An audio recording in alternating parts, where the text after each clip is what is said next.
Bismillah. Waalaikumsalam warahmatullahi wabarakatuh. Ustadz izin bertanya, bagaimana caranya berdakwah tentang larangan mengucapkan Natal ke grup main WhatsApp yang di dalamnya terdapat non-muslim? Apakah lebih baik berdakwah secara personal atau bagaimana Ustadz? Ya. Jazakumullah khair. Pertanyaan ini kenapa selalu datang berulang setiap tahun? Tidak pernah tuntas. Padahal ketentuannya sudah diketahui dengan jelas, aturannya juga sudah dipahami dengan baik, dan ini sudah selesai sebetulnya masalah ini. Sudah selesai, tinggal kita hanya perlu penegasan saja dan meyakinkan pada diri kita dengan keimanan. Baik, pertama teman-teman sekalian, jelas bahwa hukum mengucapkan ucapan selamat, ingat baik-baik, mengucapkan ucapan selamat pada agama lain, di luar keyakinan kita, dalam keimanan kita sebagai muslim, itu tidak diperkenankan. Haram hukumnya mengucapkan selamat misalnya A, selamat B, yang dalam selamat itu ada unsur pengakuan. Awas, ada unsur pengakuan, ada din selain Islam atau agama yang dibenarkan selain Islam. Itu adalah wilayah keyakinan iman kita. Sebetulnya sama aja. Yang bukan Islam pun, non-muslim pun meyakini kepercayaan dia yang benar. Jadi sebetulnya itu keyakinan standar setiap pemeluk agama. Itu indah sekali. Ya, indah dalam Islam itu. La ikraha fid din. Baik, tidak ada paksaan dalam agama. Kita nggak boleh paksa orang. Tapi kita pun tidak boleh mengikutkan keyakinan kita pada keyakinan orang lain. Dan itu sebetulnya standar dalam keyakinan beragama. Silakan cek.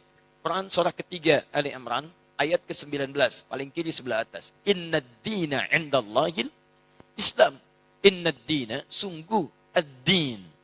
Ad-din, pegangan hidup. Hal yang mendekatkan pada Allah. Din, yang dipahami dengan agama itu, kata Allah, nggak ada yang lain di sisi Allah kecuali Islam. Di Allah sudah mengatakan, lihat, yang saya ridhai, yang saya tetapkan hanya Islam, tidak ada yang lain. Bahkan kalimatnya menggunakan inda, indallahi. Inda itu bisa berarti yang sangat dekat, bisa berarti yang ridhai, bisa berarti juga yang ditetapkan. Bahkan kalau dalam konteks kemanusiaan, yang dimiliki. Misal, ana indik qalam. Ini punya saya. Yang lain bukan punya saya. Kata Allah, inna dina indallahil Islam. Yang saya tetapkan itu Islam, yang lain enggak saya tetapkan. Bahkan kalau antum buka lagi sampai ayat 85-nya, nanti antum akan temukan, wa may yabtaghi ghairal islami dina falan yuqbala minhu. Pakai lan. Siapa yang mencari selain Islam, mengakui selain Islam, menetapkan selain Islam, kata Allah, enggak akan saya terima. Dan kalimat tidak menerimanya menggunakan lan. Ada lan, ada la, itu beda. Kalau la, itu harfu nafyin, menafikan sesuatu, tapi juga hati-hati. Tapi juga penafian ini bisa dua jenis. Penafian mutlak, atau yang kedua, penafian saat itu, tapi dunal istiqbal. Tanpa yang akan datang, saat ini saja. Contoh penafian mutlak, dalam kalimat, asyhadu an la ilaha illallah. Saya mengakui tidak ada Tuhan kecuali Allah. Ketika la-nya menafikan, mutlak. Ketika menggunakan alif lam, la ilaha, ketika menggunakan illa, isbat. Isbat itu menetapkan yang satu, menafikan secara mutlak yang lainnya. Dia katakan, asyhadu an la ilaha, saya mengakui, menyaksikan tidak ada Tuhan sama sekali. Mutlak. Tolak. Illa, tetapkan. Kecuali Allah. Hanya Allah saja. Yang lain ditolak secara mutlak, hanya Allah yang kita tetapkan. Makanya ketika antum bersyahadat mengatakan, asyhadu an la ilaha illallah, maka antum hanya menetapkan Allah saja dengan segala hukum yang telah Allah tetapkan dan menolak yang lainnya yang tidak Allah akui. Sekarang Allah tetapkan agama, din yang saya tetapkan hanya Islam saja. Yang lain saya tolak. Dan penolakannya menggunakan lan. Perhatikan, pengakuannya menggunakan la illa, penolakannya menggunakan lan. Dalam ilmu nahwu, gramatikal bahasa Arab, lan itu harfu nafyin wa nasbin wastiqbalin. Harfu nafyin, huruf yang menafikan, tolak. Nasbin, menasabkan, kuat penolakannya. Wastiqbalin, sampai kapanpun. Masa kapanpun. Mau sekarang, mau alam kubur, sampai mau kiamat. Perhatikan cara menerjemahkan ayat itu. Wa may yabtaghi ghairal islami dina. Siapa yang mencari din, keyakinan, agama, kepercayaan, ghairal Islam, selain Islam, falan yuqbala minhu. Saya enggak akan pernah terima. Sejak dia di dunia, sampai di alam kubur, sampai di akhirat nanti. Saya enggak akan akui, kata Allah. Paham ya? Jadi, ini wilayah keyakinan. Jadi dalam Islam kita punya keyakinan yang paling benar Islam. Makanya kita bersyahadat memutuskan masuk Islam. non-muslim, dia punya keyakinan. Yang benar menurut dia adalah kepercayaan dia. Makanya dia memutuskan mengambil keyakinan dia. Jadi wajar kalau kita mengatakan misalnya, maaf, ini Islam yang paling benar. Sebagai muslim wajar. Aneh kalau ada yang mengatakan, katanya yakin Islam yang benar, tapi mengakui ada yang lain selain Islam. Itu aneh. Makanya dalam teori ini tidak berlaku teman-teman sekalian, tidak berlaku hukum pluralisme. Nggak berlaku. Pluralisme itu pemikiran yang aneh. Ya, semua agama benar. Mengantarkan kemudian kepada Tuhan yang sama, cuma caranya beda-beda. Jadi dari semua yang benar itu, mana yang paling benar? Silakan cek. Kalau semua agama benar, ngapain antum masuk Islam? Ngapain antum memeluk ini? Artinya Anda meyakini dari semua yang ada itu, Anda memutuskan ini yang paling benar. Makanya para pemikir kita sekarang mengatakan, pluralisme agama itu bagian dari agama baru. Jadi gado-gado dikumpulkan semuanya, jadi kepercayaan baru. Hati-hati. Dan saya katakan pluralisme itu kemusyrikan kontemporer. Awas hati-hati, kemusyrikan kontemporer. Jangan terjebak pada persoalan-persoalan yang demikian, itu mesti hati-hati. Nah, sekarang saya masuk pada inti jawabannya. Saya lambatkan ya. Saya mohon maaf karena kalau mengurai terlampau agak cepat karena waktu kita sangat terbatas. Sekarang saya runtutkan supaya runut bahasan kita. 1. Sebagai seorang muslim, kita meyakini bahwa hanya Islam yang benar. Seperti non-muslim meyakini kepercayaan dia yang paling benar. Itu urusan masing-masing. Tapi kita sebagai muslim meyakini bahwa Islam yang benar. Baik. Hati-hati, pelan-pelan. Dan keyakinan kita ini bukan hanya dikuatkan oleh ayat-ayat Al-Quran, tapi juga dijamin oleh undang-undang. Jadi kalau kita mengatakan hanya Islam yang benar, menurut kepercayaan kita, itu undang-undang menjamin itu. Apa kemudian pasalnya? 1, dasarnya Pancasila. Sila yang pertama, ketuhanan yang Maha Esa. Nah, dalam memahami ketuhanan yang Maha Esa ini, maka rumusannya lihat di undang-undang dasarnya. Pasal 29, ayat 1. Negara berdasar atas ketuhanan yang Maha Esa. Jadi konsep bernegara kita, itu didasarkan pada ketuhanan yang Maha Esa. Jadi kalau kita meyakini hanya Allah Tuhan yang Maha Esa, maka keyakinan kita dijamin oleh undang-undang. Dalam menjalankan keyakinan ini, diatur di pasal keduanya, di pasal 29 ayat keduanya. Dia dalam memahami pasal 29 ayat 1, terjemahannya adalah, cara memahaminya pasal 29 ayat 2. Negara menjamin kemerdekaan tiap-tiap penduduk untuk memeluk agamanya masing-masing dan beribadah menurut agama dan kepercayaannya itu. Jadi kalau kita beribadah dalam ketentuan Islam, ibadah pertama kita kan tauhid. Ibadah pertama kita syahadat. Karena itu syahadat menempati rukun pertama dalam ibadah, dalam Islam. Inna dina indallahil Islam. Tidak ada agama yang diridhai Allah kecuali Islam. Kita masuk Islam. Ketika akan masuk Islam dan mengamalkan ibadah dalam Islam, di hadis Muslim, nomor hadis yang ke-8. Lihat dalam muqaddimah jilid pertama, teman-teman, di Sahih Muslim, nomor hadis nomor 8 paling kiri sebelah atas. Ada hadis disampaikan dari sahabat Nabi Umar bin Khattab radhiyallahu taala anhu. Di Al-Arba'in nomor hadis yang kedua. Ketika Nabi Muhammad ditanya tentang Islam oleh malaikat Jibril, mal Islam? Apa itu esensi Islam? Apa itu ibadah dalam Islam? Apa pokok dalam Islam? Kata Nabi, jawaban pertama, antashhada an la ilaha illallah wa anna Muhammad Rasulullah. Kamu harus menetapkan, bersaksi, berkomitmen bahwa tidak ada Tuhan selain Allah. Yang layak disembah hanya Allah saja. Dan cara menyembahnya mengikuti tuntunan Nabi Muhammad SAW. Makanya ibadah pertama kita itu syahadat. Pengakuan hanya Islam yang benar. Hanya Allah Tuhan yang benar. Yang lain kita tidak akui sebagai Tuhan. Tidak ada Tuhan selain Allah. Tidak ada agama selain Islam. Ketika Anda mengatakan itu, undang-undang menjamin. Jadi sebetulnya kalau ada orang yang menyoal Anda, nggak boleh itu keyakinan begitu. Itu intoleran. Dia sedang melanggar undang-undang. Paham ya? Dia sedang melanggar undang-undang. Karena undang-undang kita mengatakan setiap kita punya keyakinan dan ibadah, kita dijamin. Keyakinan pertama kita ada dalam syahadat kita. Ketika meyakini itu semua dan beribadah dengan lisan kita, bahkan dipakai dalam solat. Asyhadu an la ilaha illallah, asyhadu an la ilaha illallah, wa asyhadu anna Muhammadar Rasulullah. Itu ibadah kita. Syahadat dipakai dalam solat. Solat bagian ibadah yang keduanya. Jadi jangan khawatir kalau antum ditanya misalnya, apa agama Anda? Islam. Ada enggak selain Islam yang benar? Tidak ada. Keyakinan saya, Islam yang paling benar. Tidak ada Tuhan selain Allah. Anda intoleran. Maaf, Anda melanggar undang-undang. Paham ya? Ya, jadi jelas. Hukum negara kita jelas. Hukum negara kita jelas. Jadi ini bagian yang pertama. Sekarang, lihat. Saya ingin tunjukkan tidak ada keindahan aturan kecuali dalam Al-Quran. Bagaimana menyikapi yang tidak sekeyakinan dengan kita. Indah. Turun ayat. Quran surah kedua Al-Baqarah. Ayat 256, paling kiri sebelah bawah. La ikraha fid din. Qad tabayyana ar-rusydu minal ghayy. Hei, Kita meyakini, kamu yakin Allah Tuhan yang benar, Islam agama yang benar, tapi Anda tidak boleh paksa orang pada keyakinan Anda. Gak boleh kita paksa. Jadi kalau Anda paksa orang, apalagi dengan senjata misalnya, supaya masuk Islam, bawa golok, oh Masya Allah, datang ke angkot, ayo masuk Islam, ayo masuk Islam. Itu gak boleh. Tembak orang, bom orang misalnya, supaya masuk Islam. Itu gak boleh. Bahkan ketika orang itu masuk Islam dalam keadaan terpaksa, Anda yang dosa. Anda yang dosa. Indah dalam Islam itu.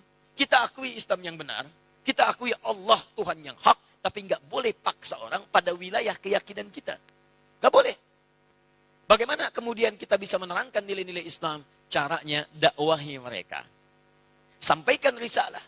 Sampaikan keterangan. Maka turun Quran kemudian, teman-teman sekalian, surah ke-16 ayat 125. Ini manhaj umumnya. Ud'u ila sabili rabbika bil hikmah wal mau'izatil hasanah wajadilhum billati hiya ahsan. Kalau ada orang belum mengerti tentang jalan Rabbu, tentang Islam, maka silahkan terangkan, ajak mereka dengan hikmah. Toleransi yang paling baik, lakum dinukum waliyadin. Kita tidak usah saling mengganggu. Jadi zero tolerance. Toleransi terbaik, zero tolerance. Jangan saling ganggu. Saya nggak ikut pada kepercayaan Anda pun nggak usah ikut-ikutan kami. Kita diskusi aja, kalau nggak ketemu, silahkan kerjakan. Kami pun nggak akan ikut ke tempat ibadah Anda. Dan kami tidak harus menggunakan perangkat-perangkat pakaian seperti yang Anda kenakan. Anda pakai punya Anda, kami pakai punya kami. Makanya Syekh Hasim Asy'ari, dalam kitab yang tadi malam saya bawa, nanti lihat halaman ke-14-nya. 14, posisi paling kanan sebelah atas, paragraf yang pertama, baris ke-5 sampai 7. Di situ disebutkan oleh beliau, ketika penjajah datang dengan misi 3G itu, God, Glory, and Gospel. Ya, dimulai nanti dari Portugis datang ke Nusantara, tahun 1511 lewat Selat Malaka. Kemudian disusul setelahnya dengan yang lain sampai ada Belanda. VOC sebetulnya, syarikat dagang, tapi bekerja sama dengan pemerintahan yang zalim. Datang dia menjajah Nusantara.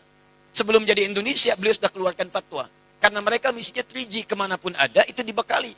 Ya, dalam perjanjian Tordesillas, tahun 1492, Paus Alexander yang ke-6 membagi dunia jadi 2 bagian. Untuk barat itu Spanyol, untuk timur itu Portugis. Diberi misinya 3G. Sekarang 4G. Ya. 3G, Gold, Glory, Gospel. Gold, itu, maaf, pencarian rempah-rempah, emas, jadi monopoli ekonomi. Ambil. Glory, itu ekspansi, penjajahan. Makanya ketika datang, kita katakan penjajah. Silahkan cek dalam buku-buku sejarah. Penjajah. Datang, menjajah. Kalau Islam tidak ada. Makanya silahkan cek di buku sejarah. Pernah nggak ada datang Islam ke Nusantara menjajah? Nggak ada. Silahkan cek di buku-buku sejarah. Penjajah Indonesia diantaranya orang Arab. Nggak ada. Tidak ada. Diantaranya orang Islam. Tidak akan ditemukan. Karena saat datang membawa risalah. Memberikan nilai kemuliaan. Tapi orang ini diakui, sejarah kita yang mengatakan, sejarah nasional kita, penjajah datang. Kemudian kita mempertahankan kedaulatan kita. Teman-teman sekalian, begitu datang misi yang ketiga, gospel. Membawa misi. Gospel, sebarkan, bangun ini kanisa. Kanisa itu kalau sekarang gereja-gereja. Kemudian membawa misi untuk memindahkan kepercayaan orang lokal kepada kepercayaan yang mereka bawa. Saat dibawa itulah kemudian, di antara masa Syekh Hasim Asy'ari, beliau itu ada, menulis beliau kitab menyampaikan pada masyarakat. Apa diantaranya? Beliau keluarkan fatwa. Orang yang ikut-ikutan mengenakan pakaian-pakaian mereka, pergi ke tempat ibadah mereka, itu hukumnya haram. Dihukumi tasyabuh bil kufar. Menyerupai orang-orang kafir, maka keluarlah hukum. Dilarang mengenakan pakaian-pakaian seperti pakaian mereka. Atribut seperti mereka. Sehingga tidak menghadirkan nilai kepercayaan lain masuk kepada kepercayaan kita. Itu sudah ada dulu disebutkan oleh pendiri Nahdlatul Ulama tanggal 31 Januari tahun 1926. Jadi kalau sekarang ada pertanyaan lagi, Ustadz, apa hukumnya menggunakan topi ini? Ya, apa hukumnya memasang pohon-pohon ini? Sampaikan, itu pertanyaan sudah diajukan sudah lama dari sejak masa Mbah Hasim Asy'ari. Jawaban beliau begini. Kalau ada ulama memberikan fatwa yang berbeda, sampaikan, maaf Pak, Anda telat. Anda keduluan. Oleh tokoh yang sangat luar biasa, hafal hadis, ya, hafal turunan-turunannya, dan ini kesimpulannya, kitabnya di sini, halaman sekian, paragraf sekian, baris sekian, sampai dengan sekian. Sekarang, jawaban yang terakhir, lalu bagaimana menyampaikan pesan kemuliaan pada saudara-saudara kita, sebangsa setanah air, yang sekiranya akan merayakan nilai ibadah dalam agamanya. Kita katakan begini, saudara-saudariku, kita hidup berbangsa setanah air, kemudian kita hidup satu naungan Ibu Pertiwi. Mari kita jaga kerukunan dalam kehidupan ini. kita saling tolong-menolong untuk membangun bangsa kita agar tumbuh menjadi bangsa yang maju, modern, terlibat dalam kehidupan dunia yang elegan. Namun kami bermohon maaf karena dalam bangsa ini ada Bhinneka Tunggal Ika, berbeda-beda tapi satu tujuan, tujuan membangun bangsa, bukan tujuan membangun akhirat. Dalam hal kehidupan beragama, kami belum bisa mengucapkan ucapan selamat karena di wilayah itu kita beda keyakinan. Dan ini dijamin oleh undang-undang, tapi mohon maaf sebesar-besarnya, ketidakmampuan kami mengucapkan selamat bukan berarti hubungan kebangsaan kita pun harus kemudian menjadi, tumbuh sifat negatif, tumbuh sifat saling membenci. Tidak, ini bagian ranah keyakinan kita saja, yang dengan itu kita saling menghormati. Jadi Anda yang berkeyakinan, dengan keyakinan Anda, silahkan. Kami tidak ikut-ikutan untuk itu. Kami mohon maaf tidak bisa mengucapkan selamat. Tapi kami menyayangi Anda. Kita bahu-membahu membangun bangsa. Dan bila pun ada urusan-urusan kehidupan yang bisa kami bantu, bukan urusan ibadah, maka kita mari terlibat sama-sama dalam keindahan membangun bangsa ini. Selesai.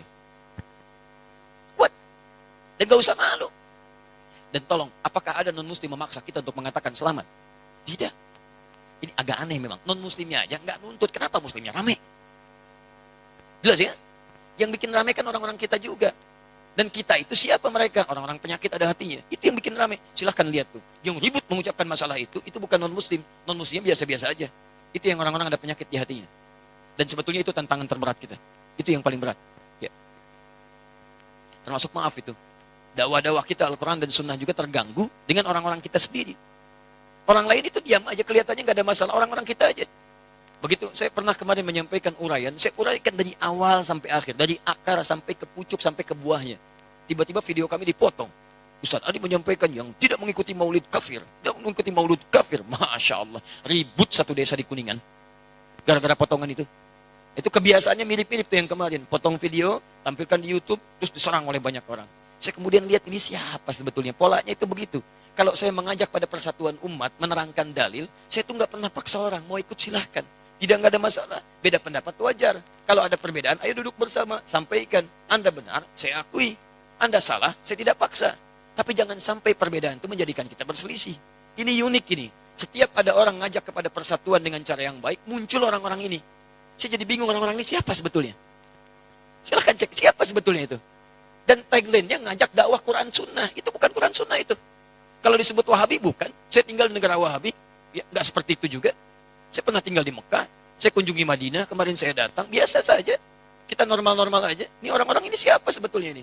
Begitu muncul, rame, serang sana, serang sini. Coba antum perhatikan. Setiap ada momentum kita akan mendekat pada persatuan, pasti muncul orang-orang itu. Dengan channel-channelnya itu. Ya, silahkan cek. Ya. Tapi kita doakan, jangan juga mencela. Kalau mencela, sama saja kita dengan mereka. Ya, kita doakan, kita dakwahi. Kalau nggak mau ikut, biarin aja. Dan jangan dipikirin, kebanyakan mikirin itu habis waktu kita. Allah Ta'ala a'lam bis-shawab.